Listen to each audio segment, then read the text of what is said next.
And when we think of well-being, we do tend to think holistically, but actually, according to the National Wellbeing Institute, there are 6 specific dimensions of well-being.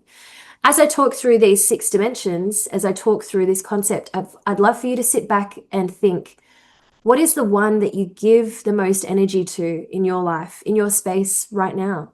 So the first dimension here is physical well-being.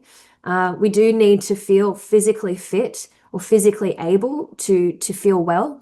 Also, emotional well-being.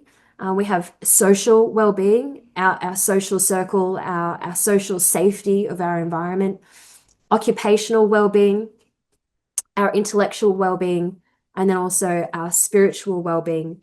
And our spiritual well-being can be religious, but it can also just be your spiritual vocation, whatever that takes for you.